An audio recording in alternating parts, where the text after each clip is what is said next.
안녕하세요, 강승입니다. 오늘은 관세 전쟁에서 중국이 미국을 압박할 수 있는 전략적 수단이 무엇인가 라는 제목으로 리뷰를 하려고 합니다. 약간은 뇌피셜인 부분도 있으니까 이해하고 들어주시면 될 것 같습니다. 일단 히토류 첨단 산업 급소를 겨냥하다, 여러 군데서 이미 다 나왔죠. 이런 사마리움, 가돌리늄 이런 히토류들 제한하고, 이게 반도체, 전기차, 무기 등에 다 들어가고 특히 비행기에 많이 들어가나 보더라고요. 그래서 전략 물자에 가까운 부분들을 수출 금지로 막 매겼죠. 그 다음에 두 번째로 할 수 있는 게 보복 관세였죠. 미국이랑 중국이랑 난리를 치고 맨 마지막에 중국이 125% 하면서 이제 더 이상 하는 건 아무 의미가 없다. 그러니까 더 이상 안 올리겠다는 얘기죠. 125% 이상 올라가 봤자 못 파는 상황인 거를 인지한 거죠. 그래서 양쪽이 둘 다 이제 이 정도면 맥시멈은 일단 보지 않았나? 그 다음에는 맥시멈을 봤으면은 이거에서 이제 낮춰주거나 어저께 발표된 것처럼 면제해주거나 이런 호재밖에 안 남잖아요. 최대한 맥스가 어디야? 라고 했을 때 125, 145 정도가 맥시멈이라고 어느 정도는 어그리 된 상태라고 봐야 될 것 같습니다. 중국이랑 미국이랑 보복 관세를 다 했고, 히토리에 대해서도 수출 금지를 내렸고, 그 다음에 미국 기업들에 대해서 규제도 강화했죠. 그래서 이런 무기 판매 기업들 WTO 제소하고 이러면서 다 했어요. 그래서 규제도 할 만한 기업들은 미리 하고 있어요. 그 다음에 위안화 평가 절하 부분도 4월 8일서부터 이제 이런 것들이 계속 나와서 픽싱 자체를 위에다 때려놓고 있어요. PBOC가 중국 중앙은행이에요. 중앙은행에서 환율을 찍어요.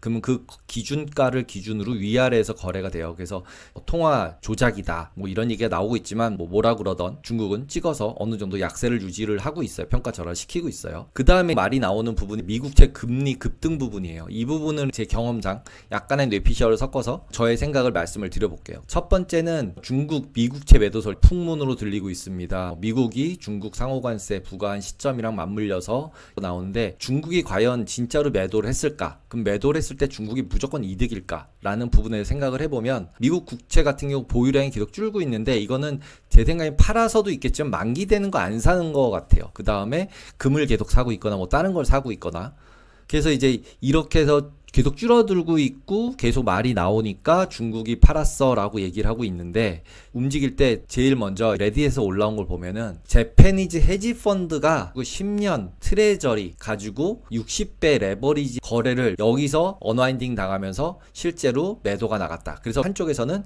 일본에서 매도를 했다라고 얘기를 하고 있어요. 헤지펀드가 결국은 여기에 나왔던 베이시스 트레이드 청산에 걸렸다라고 얘기를 하고 있어요. 블룸버그나 이런 데는 약간의 베이스 트레이딩을 하는 회사 이름들도 좀 나오더라고요. 그리고 2020년도 팬데믹 때도 결국 급락을 해버릴 때 베이스 트레이드 청산이 일어나서 국채 가격이 급락을 했던 적이 있었다라고 예를 들고 있어요.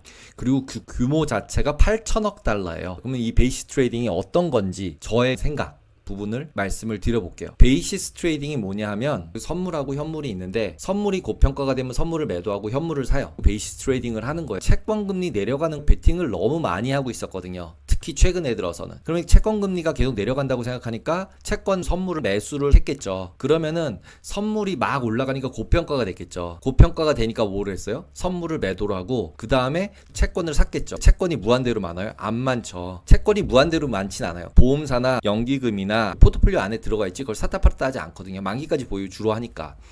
그러면 실제로 거래되는 건 그렇게 많지가 않아요. 그러면 그것들을 계속 사서 모으는 거거든요. 사서 모으고 선물을 매도하고, 그래서 만기가 되면은 선물 매도한 거 그 다음에 채권 산 거를 갖다 주고 끝나는 거예요. 결국은 임팩트가 없이 끝나요. 그런데 문제는 중간이에요. 만기가 멀리 남았어요. 6월 달이잖아요. 그러면은 선물을 매도하고 채권을 샀어요. 누가 채권을 팔아요. 그럼 채권이 손실이 발생할 거 아니에요.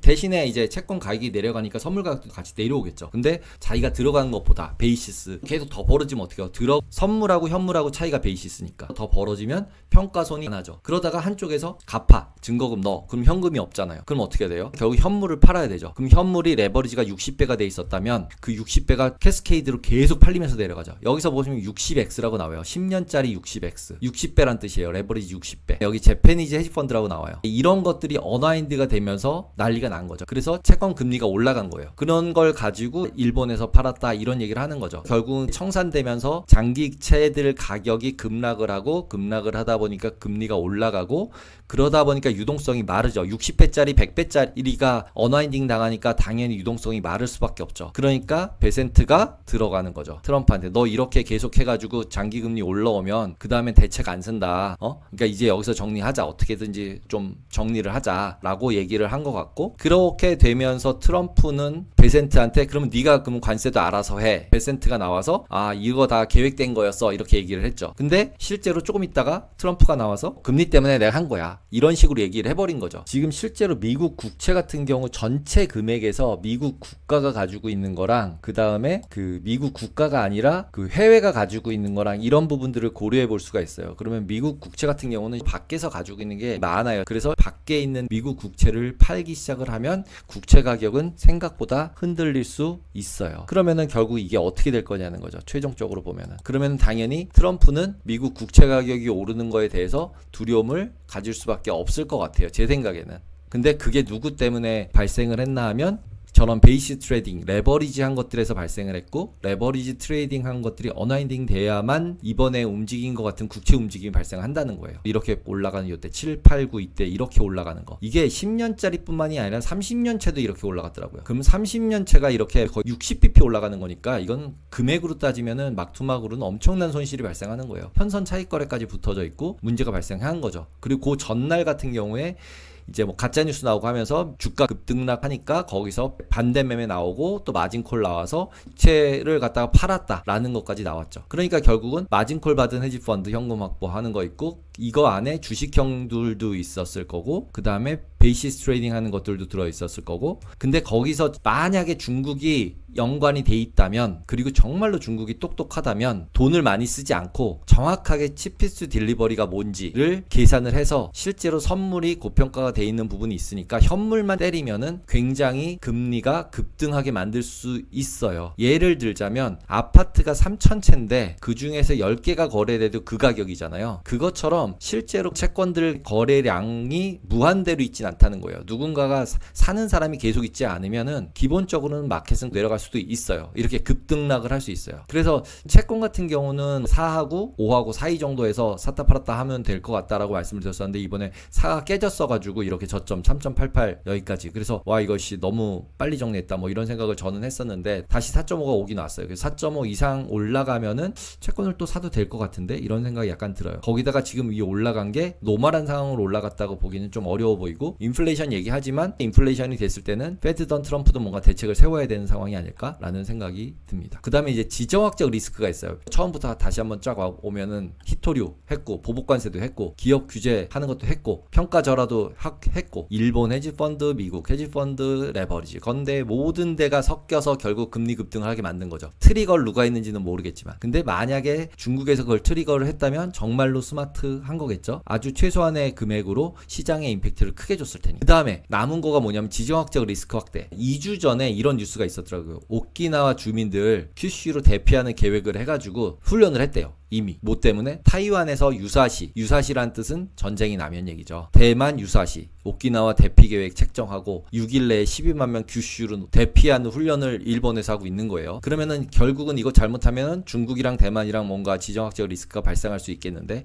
거기다가 진짜 전쟁까지 안 하더라도 항공모함 띄우고 비행기 훈련 띄우고 이러면은 이제 서로 간에 지정학적 리스크가 확 올라오겠죠. 이런 것들은 아직 나오지 않았어요. 그러니까 미중 갈등에서 지금 무역 관세 전쟁에서 아직 안 나온 리스크 뭐냐는 거죠. 그러면 지금 이거 아직은 완벽하게 나오진 않았어요. 뭔지 있을 거라고 예상은 하고 있지만, 그런 상태여서 이런 부분들이 아직이 존재한다는 거예요. 그리고 국채 부분도 아직도 많이 가지고 있고, 이 부분을 어떤 식으로 어떻게 움직일지 우리가 예상할 수는 없다라는 부분이 존재해요. 그래서 지금 여기서 쭉 설명드린 것처럼 중국이랑 관세 전쟁을 하고 있으니까 결국 미중은 계속 압박할 수 있는 수단을 찾아서 계속 서로 간에 공격을 할 거고, 그 안에서 이제 미국이 지금 이기는 줄 알았는데 이번에는 솔직히 트럼프가 좀 진 것 같아요. 제가 볼 때는. 그렇게 하면서 이거 관세 풀고, 그 다음에 중국은 웨이퍼 이제 원산지 가지고 자기네들 유리한 거대로 움직였기 때문에 기본적으로 관세에 대한 전쟁 부분은 어느 정도 최악의 경우들은 지난 게 아닌가? 그러면 그 다음번에 뭐 나올 건지에 대해서 고민하는 게 더 맞지 않나?